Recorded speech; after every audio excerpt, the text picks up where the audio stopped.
Tahukah Anda, wali asrama bukan hanya bertugas mengawasi peserta didik di asrama, tetapi juga menjadi pembina, pendamping, dan teladan dalam pembentukan karakter siswa sekolah rakyat.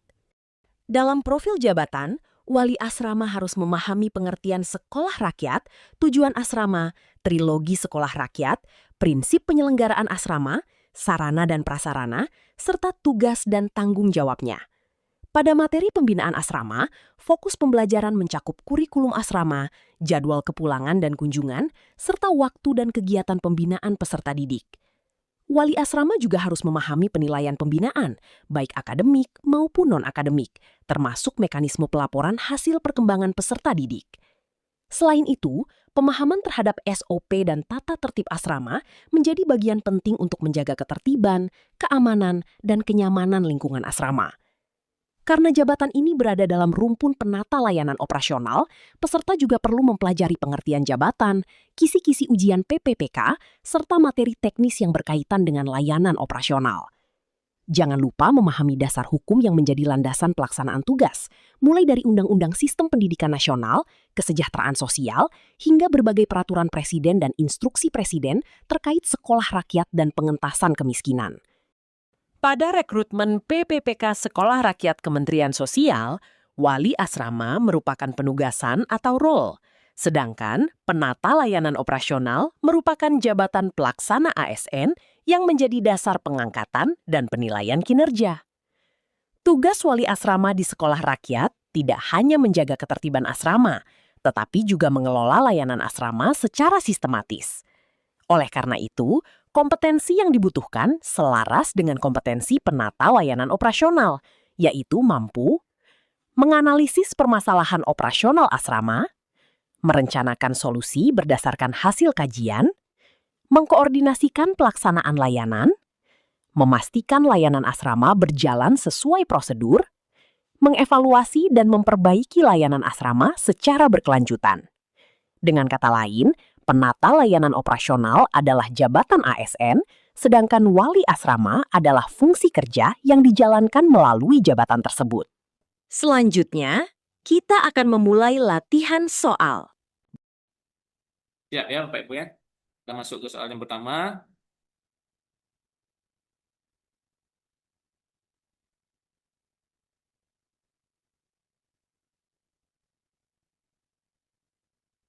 Baik Bapak Ibu, dalam beberapa minggu terakhir terjadi peningkatan keterlambatan peserta didik kembali ke kamar setelah kegiatan malam. Jadi ada belajar malamnya ya, Bagi ya. Itu di antara ini ada belajar malamnya. Dalam beberapa minggu terakhir terjadi peningkatan keterlambatan peserta didik kembali ke kamar setelah kegiatan malam. Catatan petugas menunjukkan bahwa keterlambatan terjadi pada kelompok yang berbeda dan waktu yang bervariasi. Berdasarkan prinsip kajian awal terhadap permasalahan dan operasional, tindakan yang paling tepat dilakukan adalah A. Menelaah keterkaitan jadwal kegiatan dengan tingkat keterlambatan yang terjadi. B. Membandingkan tingkat keterlambatan antar kelompok berdasarkan periode pengamatan. C. Memetakan lokasi kegiatan yang paling sering berkaitan dengan keterlambatan peserta. D. Mengumpulkan data pola keterlambatan serta mengidentifikasi faktor penyebab yang berulang. E. Mengidentifikasi karakteristik kelompok yang mengalami keterlambatan paling tinggi. Nah, coba Bapak Ibu dijawab dulu di kolom chat. Silakan teman-teman untuk menjawab. Seperti kata-kata tadi yang kita buat ya.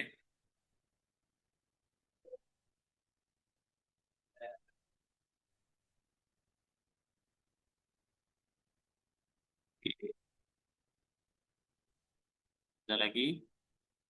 D, C, D. D. D. Banyak yang menjawab D ya. Ya. A. D. Baik ya.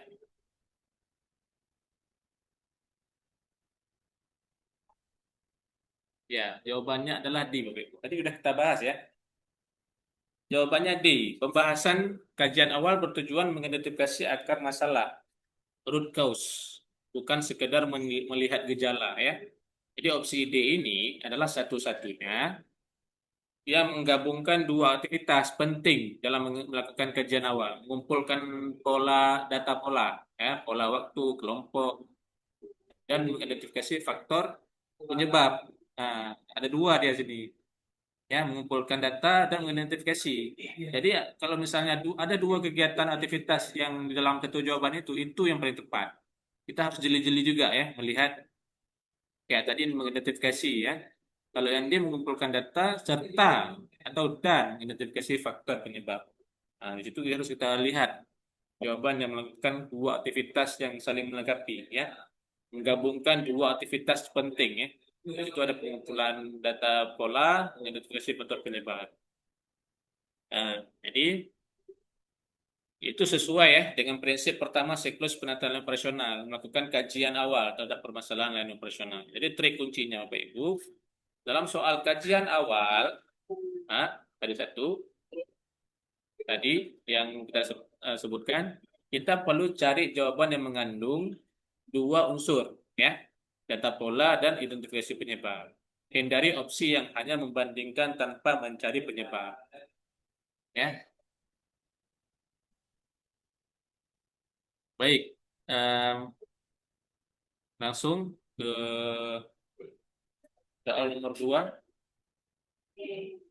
Pada awal semester ditemukan beberapa keluhan mengenai kebersihan kamar yang tidak merata antar blok hunian. Sebagian kamar terjaga dengan baik, sedangkan sebagian lain yang menunjukkan kondisi berbeda meskipun aturan yang berlaku sama. Langkah paling tepat dalam kajian awal terhadap kondisi tersebut adalah A. Menelaah tingkat pemanfaatan fasilitas kebersihan pada setiap blok hunian. B. Membandingkan kondisi aktual kamar dengan standar kebersihan yang berlaku. C. Mengidentifikasi variasi karakteristik penghuni pada setiap blok hunian. D. Mengkaji hubungan jadwal kegiatan dengan kondisi kebersihan masing-masing kamar. E. Memetakan frekuensi pemeriksaan kebersihan yang dilakukan oleh petugas. Ya, coba kawan-kawan dijawab dulu ya di kolom chatnya.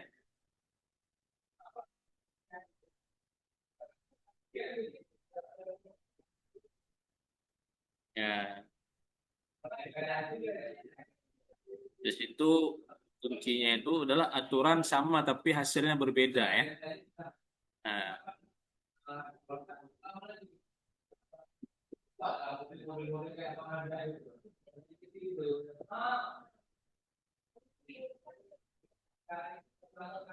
ada lagi yang mau menjawab? Banyak yang jawab C ya. Coba kita lihat.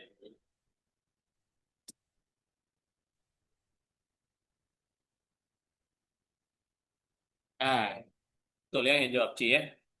Jadi di situ ada aturan sama tapi hasilnya berbeda. Nah, itu adalah menunjukkan ada indikasi kuat penyebabnya adalah karakteristik penghuni. Jadi usia, kedisiplinan, latar belakang. Nah, itu ada karakteristiknya, ada sifat-sifatnya. Jadi identifikasi variasi karakteristik adalah langkah awal paling logis sebelum menentukan intervensi yang kita berikan. Jadi triknya, jika soal yang berkata aturan sama tapi hasil berbeda, itu jawabannya pasti terkait dengan karakteristik ataupun perilaku subjek itu, Bapak Ibu. Nah, bukan karena sarana ataupun jadwal. Ya, kita lanjut. 3. Beberapa peserta didik menyampaikan bahwa proses penyampaian informasi kegiatan harian sering terlambat diterima oleh penghuni tertentu. Keluhan tersebut muncul dari beberapa kelompok dan belum diketahui penyebab utamanya. Data yang paling penting dikumpulkan pada tahap kajian awal adalah, nah, ini masih soal wali asrama ya.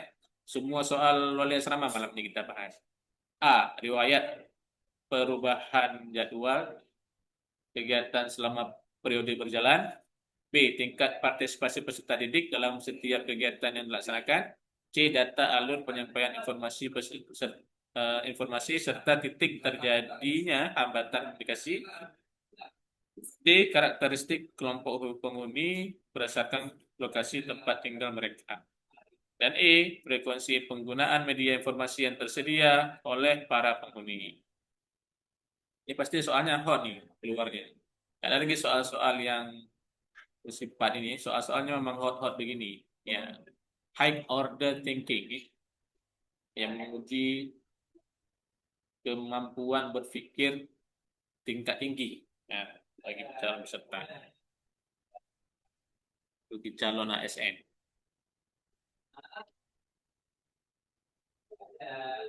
Oke, ada lagi yang mau jawab?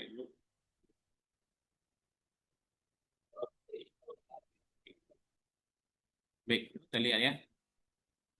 Ya, jawabannya adalah C ya. Hampir kayak tadi triknya ya. Jadi masalah keterlambatan informasi membutuhkan analisis alur komunikasi. Alur komunikasi itu siapa ke siapa, lewat media apa dikomunikasikan, titik mana yang lambat. Nah, kemudian itu adalah data alur plus titik hambatan. Ada dua disebutkan di situ yang digabungkan seperti tadi. Nah, itulah menjadi prioritas utama ya. Jawabannya harus mengandung kata alur penyampaian atau titik hambatan. Itu adalah hambatan penyampaian informasi ya, alur penyampaiannya dan titik hambatannya di mana. Kemudian ada soal nomor 4, ya, perbedaan kepatuhan tata tertib. Petugas menemukan adanya perbedaan tingkat kepatuhan terhadap tata tertib antara beberapa kelompok penghuni. Sebagian kelompok menunjukkan kepatuhan yang konsisten, sedangkan kelompok lain lebih sering tercatat dalam laporan pelanggaran. Dalam kajian awal terhadap kondisi tersebut, informasi yang paling tepat diprioritaskan adalah A. Tingkat pemahaman penghuni terhadap ketentuan tata tertib yang berlaku. B. Data pelanggaran serta kecenderungan pola yang muncul pada setiap kelompok. C. Intensitas kegiatan pembinaan yang pernah diikuti oleh masing-masing kelompok. D. Karakteristik penghuni berdasarkan lama tinggal dan lingkungan asrama. E. Frekuensi interaksi penghuni dengan petugas pada periode pengamatan tertentu. Nah, itu soal tentang perbedaan kepatuhan tata tertib ya. Baik, Bu, coba dijawab.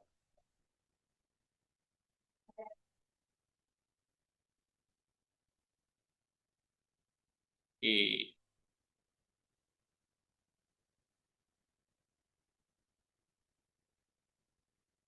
E, B, E.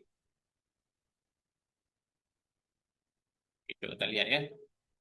Ya, bagus ya. Jawabannya adalah B, Pak Ibu. Nah, jadi pada perbedaan kepatuhan ini, tanpa data pelanggaran yang terperinci dan pola yang jelas, mustahil untuk menentukan solusi. Jadi opsi B itulah yang paling mendasar ya. Seperti di kajian awal tadi, itu harus mengumpulkan data-data yang objektif tentang siapa, kapan, jenis pelanggarannya apa yang sering terjadi. Nah, jadi triknya kita harus prioritaskan data yang terukur dan terdokumentasi. Yang terdokumentasi seperti apa? Seperti laporan pelanggaran. Nah, itu ada. Jadi dibandingkan opini ataupun persepsi-persepsi. Seperti tingkat pemahaman tadi itu. Tingkat pemahaman itu menunjukkan opini ya, ataupun persepsi tidak objektif yang bisa kita ukur. Jadi data itu harus objektif. Jadi betul Bi ya. Kita lanjut. Perbedaan kualitas layanan petugas. Dalam evaluasi rutin ditemukan adanya perbedaan kualitas layanan antar petugas pada waktu yang berbeda, meskipun prosedur yang digunakan sama. Pengalaman penerima layanan menunjukkan tingkat kepuasan yang bervariasi. Data yang paling relevan dikumpulkan pada tahap kajian awal adalah A. Tingkat kepuasan penerima layanan pada setiap periode operasional yang berjalan. B. Hasil pengamatan terhadap pelaksanaan prosedur layanan oleh setiap petugas.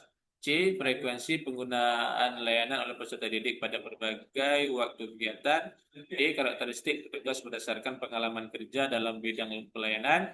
E. Perbandingan kebutuhan layanan antara hari kerja dan hari kegiatan khusus. Nah, coba Pak Ibu dijawab. Soal nomor 5. Ini soalnya ada sampai 20 nih. Kak Afika sampai jam berapa nih kita nih? Cukup waktunya kira-kira. Soalnya sampai 20 nih. Nanti Jam kalau 20.50 masih oke, Bapak.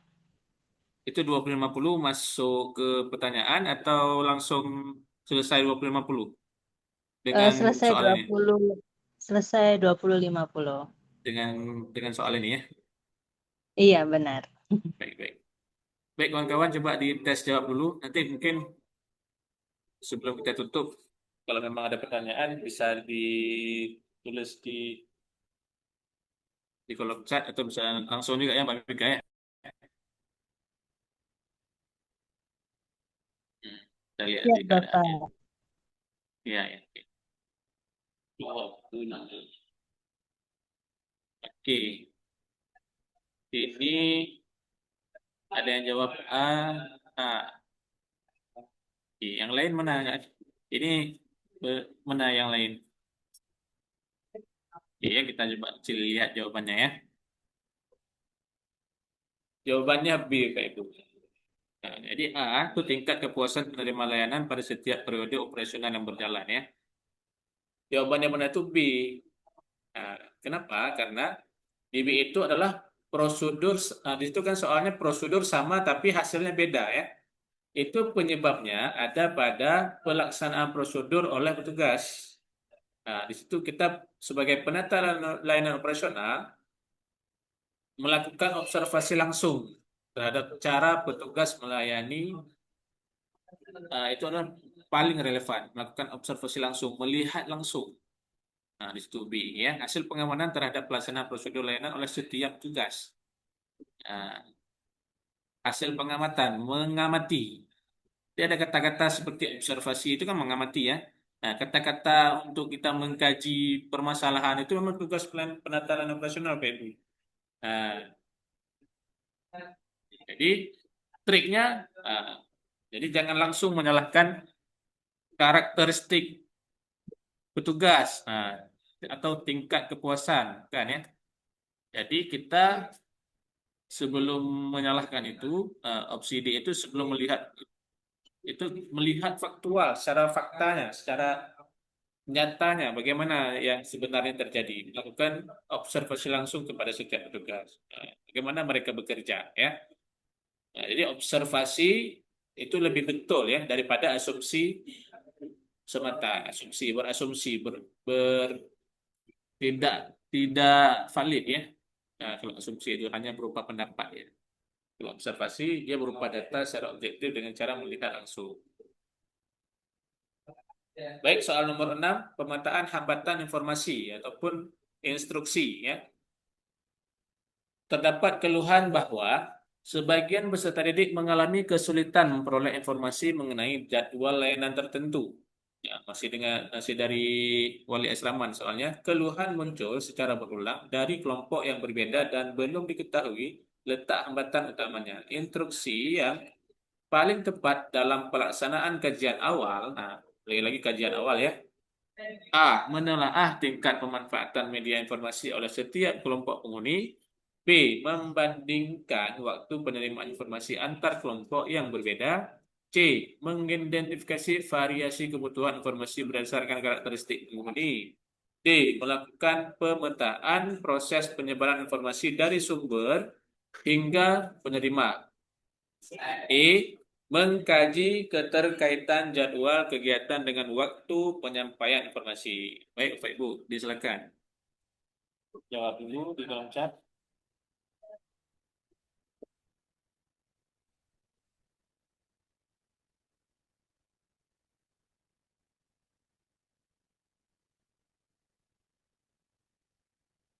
Oh, deg-degan ya. Ya udah.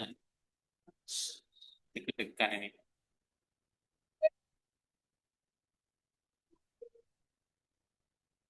Iya. Oke. Jawaban yang paling tepat itu D, Pak Ibu. Tadi saya klik kursor ini jadinya bergeser ya slide. Nah, jadi bukan C. C kan mengidentifikasi ya. variasi kebutuhan informasi berdasarkan karakteristik penghuni. Nah, di situ kita perlu melakukan pemetaan proses ya, penyebaran informasi dari sumber hingga penerima. Nah, di sini masih berkaitan dengan dengan observasi langsung. Masih observasi langsung juga seperti tadi ya. Jadi observasi langsung itu dengan proses penyebaran informasi. Jadi prosedur sama, tapi hasilnya beda ya. Oh, ini bentar.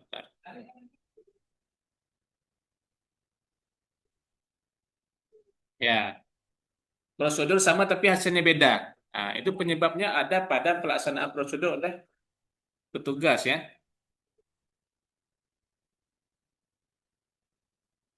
Bor 6 tadi. Ini. Ya, ini dia. Jadi instruksi paling tepat dalam kajian awal adalah kita memetakan proses dari sumber hingga ke penerima. Nah, kita melihat proses. Jadi setiap pekerjaan di kantor itu dia ada standar operasional prosedur namanya eh, POS ya, SOP ya. SOP. Kalau kita bilangnya di kantor POS, kalau kami ya POS. Ada juga yang menamakan SOP. Dari di SOP itu dia ada pemetaan proses kita memberikan pelayanan kepada masyarakat ataupun siapa yang membutuhkan layanan di kantor kita. Nah, ketika ada permasalahan itu perlu kita meng-cross check. Kita bagaimana pemetaan proses pada SOP ini apakah sesuai atau tidak. Nah, kalau misalnya ada hambatan informasi ataupun instruksi, kita merujuk kepada SOP ini, Pak Ibu. Makanya kita harus melakukan pemetaan proses dalam SOP itu untuk penyebaran informasi dari sumber yang kasih sampai ke penerima. Kayak mana prosesnya? Apakah sudah betul? Nah, jadi di situ menunjukkan di titik mana informasi terhenti ataupun terlambat. Di titik mana informasi itu putus. Nah, kalau ini mengidentifikasi betul, tapi bukan variasi kebutuhan informasi ya berdasarkan karakteristik penghuni, bukan. Nah, kalau misalnya ada jawaban yang lebih merincikan terhadap pemetaan proses, itu jawaban yang paling tepat, Pak. Ya. Karena pemetaan proses ada proses yang ada SOP yang dilaksanakan, yang dijalankan sesuai dengan SOP yang telah ditetapkan oleh instansi, itu adalah jawaban yang paling benar. Ini memang setiap ASN itu berjalan memberikan pelayanan kepada masyarakat itu sesuai dengan POS ataupun standar layanan operasional, operasional pada instansi masing-masing. Dan jawabannya D ya, Pak Ibu ya. Kemudian lanjut ke soal nomor 7. Memasuki semester baru, wali asrama bertugas menyusun rencana program kegiatan asrama berdasarkan siklus penata layanan operasional. Langkah ini termasuk pada tahap apa? Ya. Nah, Pak Ibu, coba dijawab dulu.